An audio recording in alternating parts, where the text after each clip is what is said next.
Olá, muito bom dia para você. Está começando o Pauta Aberta. Eu agradeço sua companhia e audiência em todo o Brasil e te convido a conferir os destaques de hoje.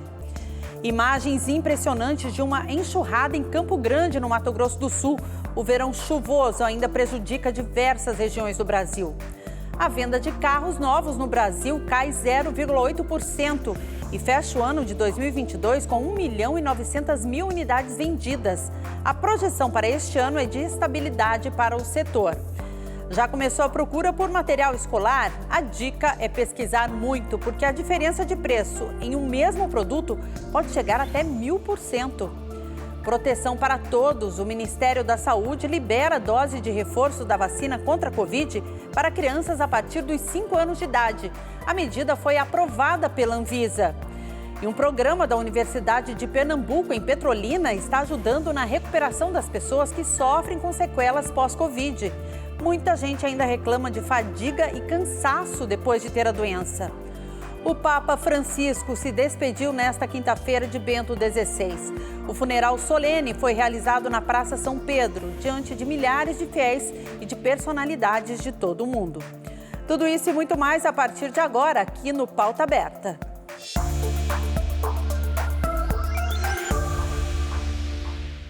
O tempo continua instável em boa parte do Brasil e os temporais estão causando muitos estragos, como em Campo Grande, no Mato Grosso do Sul, com imagens impressionantes.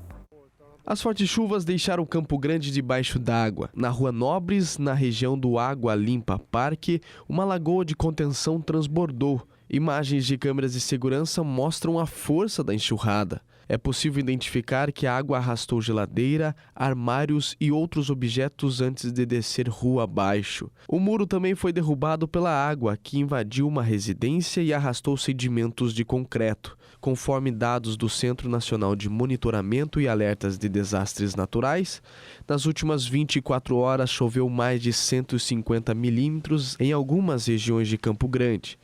O Serviço da Defesa Civil atendeu mais de 10 ocorrências com pontos de alagamentos, queda de muro e de árvore, além de falta de energia.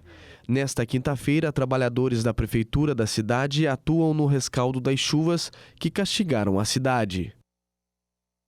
Agora vamos falar sobre economia. A venda de carros novos no Brasil cai 0,8% e fecha o ano de 2022 com 1.900.000 unidades vendidas. Já os segmentos de motos e ônibus registraram um bom crescimento no mesmo período. A projeção para 2023 é de estabilidade para o setor. Os números são da Fenabrave, a Associação das Concessionárias. O país fechou o ano de 2022 com 1.957.699 automóveis e comerciais leves vendidos. Apesar de ser um volume grande, ainda representa uma queda de 0,8% em relação a 2021. Mas em dezembro, as vendas chegaram a 202.176 unidades, um aumento de 4,5% sobre o mesmo mês de 2021. O último mês do ano é considerado sempre forte na indústria por conta do recebimento do 13º salário, o que incentiva os consumidores a fechar negócio. O segmento de caminhões também registrou queda de 2,1% em 2022, com 124.584 unidades vendidas. O número foi de 127.281 unidades em 2021. Já as vendas de ônibus registraram um bom crescimento no ano passado. Foram 21.860 unidades, o que representa um aumento de 23,4%. Outro setor que pode comemorar os seus resultados no ano passado é o de motos. 1.362.129 unidades, aumento de 17,7% se comparado ao ano anterior. De acordo com especialistas do setor, o cenário para 2023 é de estabilidade. Isso porque o mercado fez praticamente o mesmo volume de produção e vendas nos últimos 3 anos. O ano começou com novas regras para o Pix, essa forma de pagamento que caiu no gosto de todo mundo, até pela facilidade, né, gente? Em dezembro de 2022, as transferências por Pix bateram recorde. Em apenas um dia, foram mais de 144 milhões de operações. Com tanta gente usando, é preciso atenção para não transferir o dinheiro para contas erradas. Para evitar que ocorram enganos nas transferências, a orientação é que o usuário do sistema confira todos os dados antes de finalizar a transação.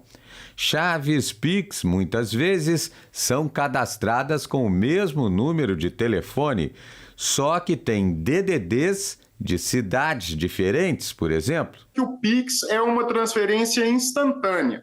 E aí cabe a quem está remetendo dinheiro fazer a conferência das chaves Pix e se ela está pagando a pessoa que ela pretende pagar. Atualmente, o Pix conta com 140 milhões de usuários. E desde que foi lançado há 2 anos, o sistema tem tido um crescimento acelerado. Já foram registradas mais de 28 bilhões de transações via Pix, o que movimentou uma quantia recorde de mais de 13 trilhões de reais. E ainda de acordo com dados do Banco Central, a quantidade de operações via Pix ultrapassou outros meios, como cartão pré-pago, as transferências bancárias e o débito direto. No caso de quem fez um Pix por engano, a orientação da Polícia Civil é que imediatamente entre em contato com a instituição bancária para solicitar orientações de como proceder. Se não resolver, poderá fazer uma ocorrência policial. Receber um Pix por engano e não devolver a quantia é crime de apropriação indébita, de acordo com o Código Penal, alerta o especialista. E qual que é a providência que alguém que recebe por engano um Pix, ela deve adotar? Primeiro, ela deve entrar em contato com a sua instituição financeira e noticiar que recebeu esse Pix por engano. A própria instituição financeira, ela vai tomar as providências para que esse valor seja devolvido. É agora em janeiro que começa a procura por material escolar. E mais uma vez a dica é pesquisar, gente. A diferença de preço para o mesmo produto costuma ser grande e chega a quase 1000% em alguns casos. O ano mal começou e muitos pais já correram até as papelarias para comprar o material escolar dos filhos. São mais de 20 itens, né, que a gente gasta um dinheirinho. Tem caderno, lápis, borracha, tem dicionário, tem agenda. A Carolina antecipou as compras para evitar filas e economizar na volta às aulas. Eu levo o custo-benefício, né, igual o apontador e a borracha. Eu achei mais viável levar a caixa, até porque isso são coisas que 1 ou 2 não dá ao decorrer do ano. Um levantamento feito pelo Procon do Rio de Janeiro mostra que produtos semelhantes, mas de marcas diferentes, podem ter variações expressivas no preço. Só que na capital, por exemplo, uma caixa de lápis de cor com 12 unidades pode custar de R$ 5,00 a R$ 50,00, uma variação aí de até 900%. Por isso, a recomendação para evitar gastos excessivos nesse início de ano é pesquisar. Normalmente as dicas, elas envolvem o uso de grupos de compra, ou seja, atualmente com as redes sociais é possível contactar os colegas de classe dos filhos, os pais e fazer um grupo para uma compra coletiva e assim, comprando num volume maior, tentar ganhar um desconto. O Procon pesquisou o preço dos principais itens que compõem a lista escolar em 18 estabelecimentos, entre físicos e virtuais, localizados no estado do Rio de Janeiro, entre os dias 12 e 23 de dezembro. O levantamento também mostra que os pais devem ficar atentos ao conteúdo da lista. As escolas não podem exigir marcas específicas, nem solicitar materiais de uso coletivo, pois já estão incluídos no custo das mensalidades. Os materiais solicitados na lista, eles têm que ter relação com o plano pedagógico daquela instituição. Então, materiais, itens de higiene, itens voltados para toner de impressora, por exemplo, não podem ser solicitados. O assunto agora é vacina. O Ministério da Saúde libera dose de reforço da vacina contra a Covid para crianças a partir dos 5 anos de idade. A medida foi aprovada pela Anvisa. A dose de reforço contra a Covid-19 está liberada para crianças de 5 a 11 anos. Estados e municípios devem usar o imunizante pediátrico da Pfizer 4 meses depois da segunda dose. Até agora, a terceira dose estava liberada só para adolescentes e adultos a partir dos 12 anos. De acordo com as orientações do Ministério da Saúde, estados e municípios devem usar a vacina pediátrica da tampa laranja da Pfizer. A orientação vale tanto para aqueles que completaram o esquema primário com as 2 doses, com o imunizante da Pfizer, quanto para os que receberam o ciclo inicial da Coronavac. A terceira dose deve ser administrada 4 meses após a segunda. A nota diz ainda que alguns aspectos foram analisados para a recomendação do reforço, como o aumento dos níveis de anticorpos após a terceira dose e cobertura vacinal abaixo do esperado. É importante lembrar que no final de novembro, a Câmara Técnica de Assessoramento em Imunizações aprovou a terceira dose para crianças de 5 a 11 anos. O grupo técnico composto por especialistas nas áreas assessora o governo na tomada de decisões sobre a vacinação contra a Covid-19.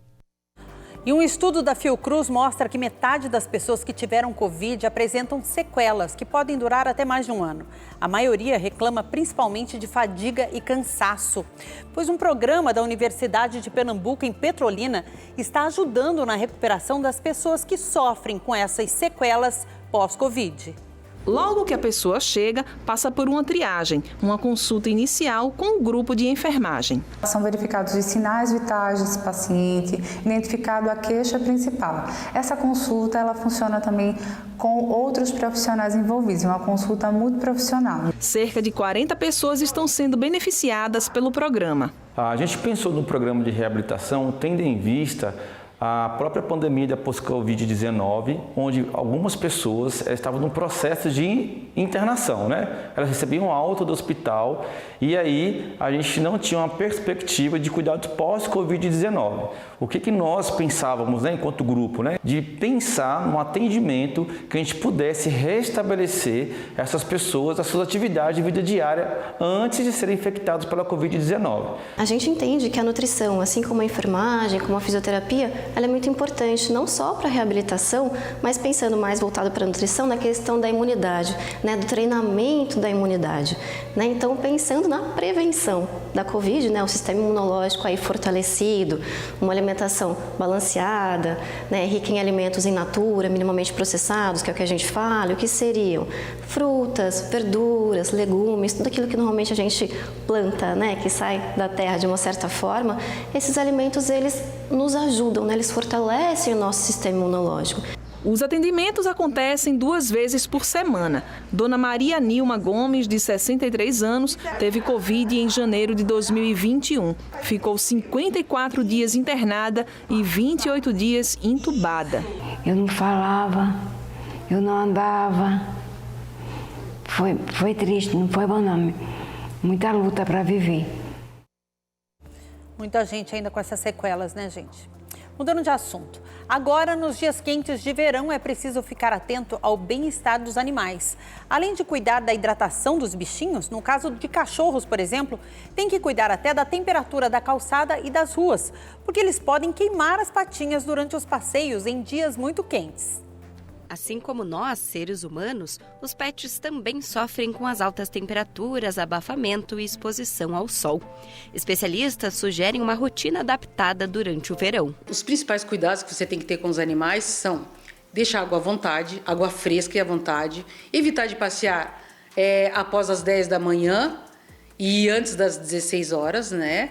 E quando for passear com o animalzinho, sempre cuidar com a temperatura do chão, porque eles podem queimar as patinhas e isso causa uma dor terrível neles. Então é importante você vai pensar para passear com o seu animalzinho, coloca a mão no chão ou no asfalto. Se você aguentar por 30 segundos, você pode passear com o animalzinho.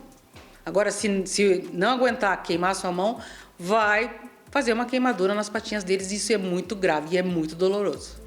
Na época mais quente do ano, também é preciso redobrar os cuidados com insetos e parasitas. Agora, com temperaturas altas, a incidência de pulgas e carrapatos e mosquitos é muito grande. Então, tem que tomar cuidado com isso também, porque esses parasitas transmitem doença para os animais e para os humanos também. Então, todo cuidado é pouco. Manter o controle, qualquer dúvida, sempre falar com o médico veterinário. E além de todas essas dicas que vocês conferiram, vale também dar uma inovada. Por aqui, a cachorrada gosta mesmo ali, ó, é de se refrescar numa piscininha só para eles.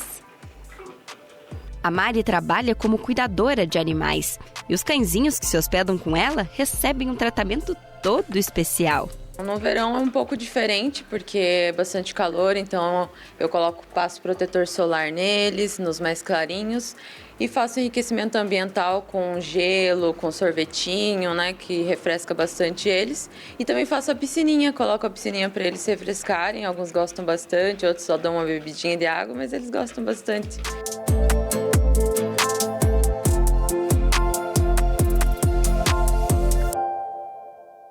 Que fofa essa piscininha para cachorro, hein, gente?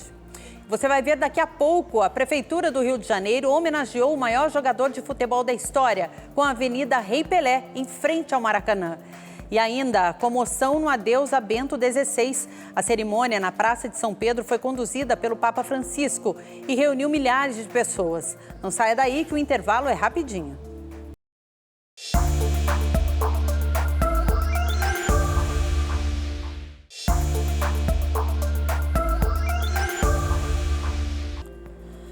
Estamos de volta com Pauta Aberta. Que bom ter a sua companhia e audiência em todo o Brasil. O Papa Francisco se despediu nesta quinta-feira de seu antecessor Bento XVI, morto no sábado, aos 95 anos. Foi um funeral solene realizado diante de milhares de fiéis e de personalidades do mundo todo reunidos na Praça São Pedro. O mundo disse adeus nesta quinta-feira ao Papa Emérito Bento XVI, o primeiro a renunciar em mais de 600 anos. O sucessor do alemão, o Papa Francisco, chegou de cadeira de rodas para presidir o funeral solene realizado na Praça São Pedro. A cerimônia foi acompanhada por milhares de fiéis e de personalidades do mundo todo no Vaticano. O alemão Josef Ratzinger morreu no último sábado, aos 95 anos. Come le donne del Vangelo al sepolcro, siamo qui. Como as mulheres junto ao túmulo, também nós viemos com a fragrância da gratidão e o bálsamo da esperança para mostrar-lhe mais uma vez o amor que não morre. Queremos mostrar com a mesma sabedoria, ternura e devoção que ele nos concedeu ao longo dos anos. Juntos, queremos dizer: Pai, em suas mãos entregamos seu espírito. Vogliamo dire insieme, Padre, nelle tue mani consegniamo il tuo spirito. O Papa argentino falou diante do caixão de madeira onde jaz o corpo de Josef Ratzinger. A presença de um Papa no funeral de seu antecessor não tem precedentes na história recente da Igreja. Terminada a missa, de pé, apoiado por uma bengala e sem paramentos, Francisco abençoou o caixão e tocou nele com a mão para se despedir. Entre os fiéis que assistiram à cerimônia estavam muitos padres e freiras que fizeram fila desde a madrugada para entrar na praça. O funeral do pontífice alemão, que renunciou ao trono de Pedro em 2013 após 8 anos de pontificado, foi solene, mas sóbrio, como desejava Bento XVI. A cerimônia durou 1h20 e foi concelebrada por pelo menos 4.000 religiosos, entre cardeais e bispos de todo o mundo. Participaram do evento vários chefes de Estado e de governo, incluindo os presidentes da Itália, Polônia, Hungria, Portugal, o rei Felipe da Bélgica e a rainha emérita espanhola Sofia, além de diplomatas de várias nacionalidades. Após o funeral, o caixão de Bento XVI foi transportado para o interior da Basílica de São Pedro, onde foi sepultado. Durante a cerimônia, fiéis que estavam na plateia gritaram Santo Súbito, ou seja, Santo Agora em italiano, um pedido para que a Igreja Católica canonize o Papa Emérito. E ainda em homenagem, a Prefeitura do Rio de Janeiro homenageou o maior jogador de futebol da história, com a Avenida Rei Pelé, em frente ao Maracanã.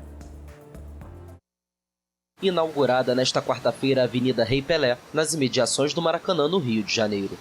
A Prefeitura Municipal destacou a grande relação do rei do futebol com o estádio para homenagem. Então, eu acho muito importante, em frente ao Maracanã, onde ele fez o 1000º gol. Ele se despediu aqui da seleção brasileira em 1971, contra a Iugoslávia. Foi campeão mundial pelo Santos em 63. Então, nada mais justo do que isso. E hoje, assim, embora o Pelé tenha jogado toda a sua vida no time de São Paulo, no Santos, ele teve vários momentos marcantes no Maracanã. Tanto contra times cariocas, né, quando enfrentava os times aqui do Rio São Paulo, como pela seleção brasileira. A homenagem é absolutamente justa. Pelé foi o maior ícone da história do Brasil, representou o Brasil no mundo inteiro.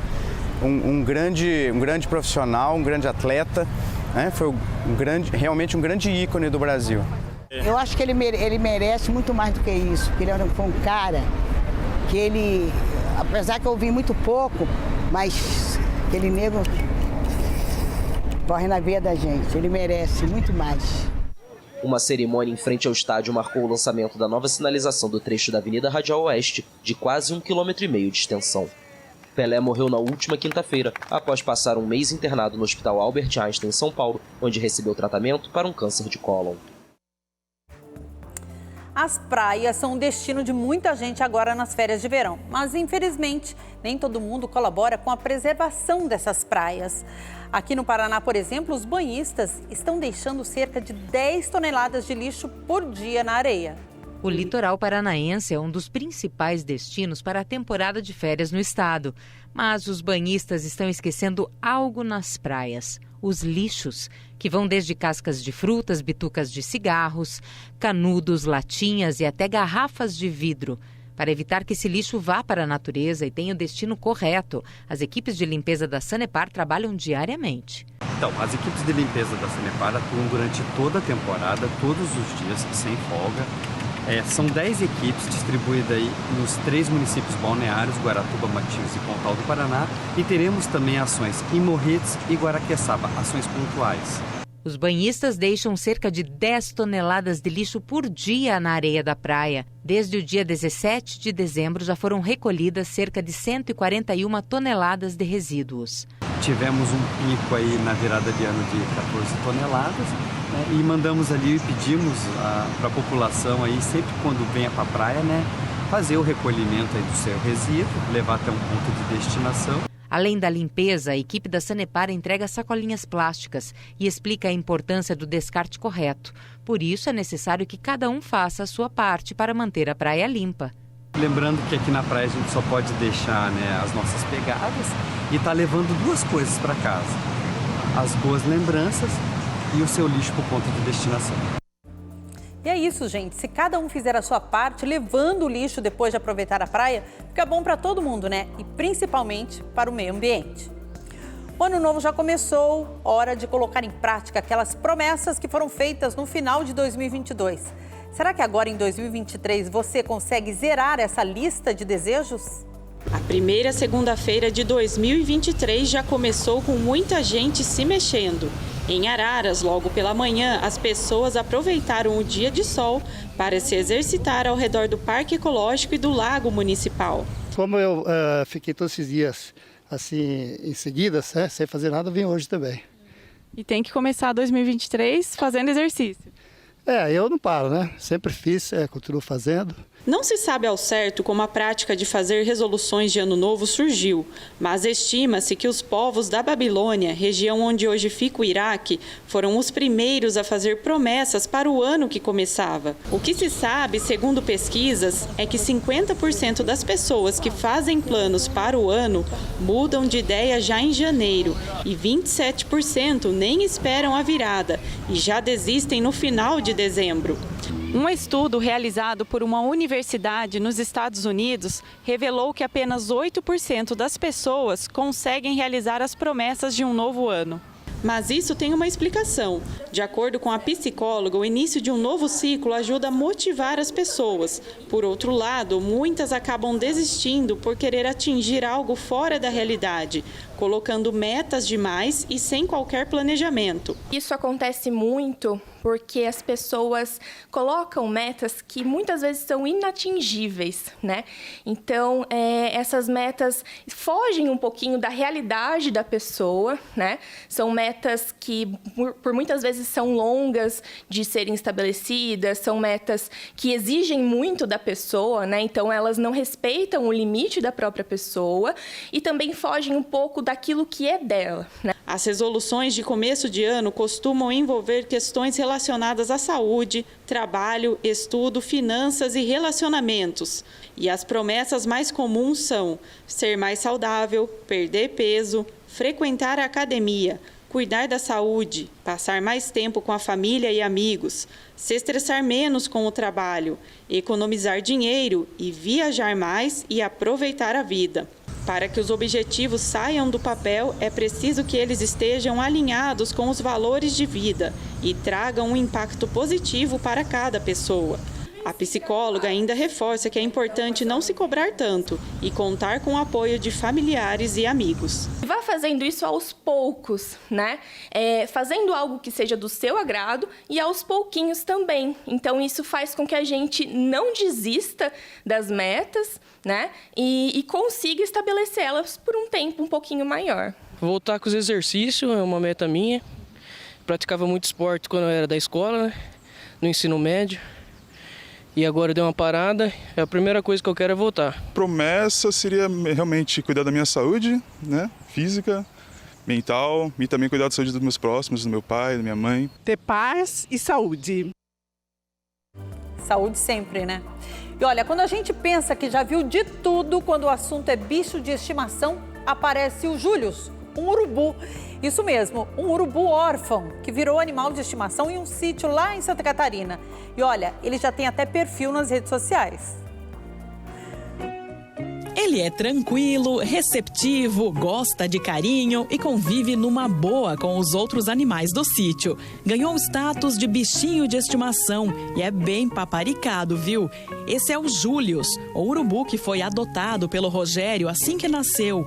Essa estreita relação de amizade já vai para 4 meses. E é tanto conforto por aqui que ele até adormece na rede, bem sossegado. O urubu tem mesmo uma vida de rei, gosta de passear pelo jardim e aproveita a liberdade para dar seus voos por aí. Ele sempre fica por aqui, tô mexendo com algum quintal, alguma coisa, ele tá junto querendo chamar a atenção, reclama com os cachorros também, então ele sabe do limite de segurança, até vai nos vizinhos, né? Volta no final do dia, passa por aqui. A história do Július começou aqui no galinheiro do sítio, onde os pais dele fizeram um ninho. Só que aí a convivência com as outras aves foi ficando complicada, até que uma tragédia aconteceu. E o pequeno Július ficou órfão. É que os gansos e perus não gostaram da presença dos novos moradores. E aí era sempre aquela encrenca com os gansos e os perus.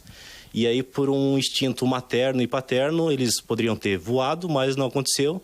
E os meus gansos e perus mataram os pais dele. Tinha também um outro filhote que também não sobreviveu. E aí, quando eu me dei conta, estava lá o animal sozinho, resgatei ele e comecei a tratar. Desde que foi acolhido pelo Rogério, o urubuzinho sempre recebeu todos os cuidados. As fotos da infância mostram que ele foi crescendo bem à vontade. E acredite se quiser, até para a praia o Július já foi. E a alimentação? Essa é pra lá de especial. Enquanto ele não busca comida sozinho, o cardápio por aqui é bem atrativo. O urubu, ele tem esse hábito de comer carniça, né? Porque ele não tem habilidade de caçar. E aí, desde pequeno, então, o que eu fui fazendo foi alimentando com carne moída, até camarão ele comeu, peixe. Então, aí uma dieta bem balanceada, fígado também ele gosta muito. Essa convivência do Rogério com o urubu rende fotos engraçadas, como essa em que o Júlio se acomodou no meio do presépio. Esse outro vídeo mostra ele num refrescante banho de mangueira. Tudo é exibido neste perfil do Instagram, onde o Rogério compartilha o dia a dia com o novo xodó do sítio. Ele acaba tendo esse apego com a gente, como ele não teve o pai e a mãe. Claro que eu acho que um pouco também é fato da alimentação, né? Ele ainda não come sozinho. Como o urubu tem toda a liberdade para voar por aí, o Rogério sabe que um dia ele pode ir, formar uma família e não voltar mais. Só que enquanto ele estiver por perto, será sempre bem cuidado. E se vai abrir mão dessa vida tão boa e de todas essas regalias, o tempo dirá. Claro que a gente acaba também criando um certo apego com o animal, mas eu espero realmente que ele siga, forme família, né? Mas se quiser voltar para fazer ninho no galinheiro, vou dar um jeito nos gansos e nos perus.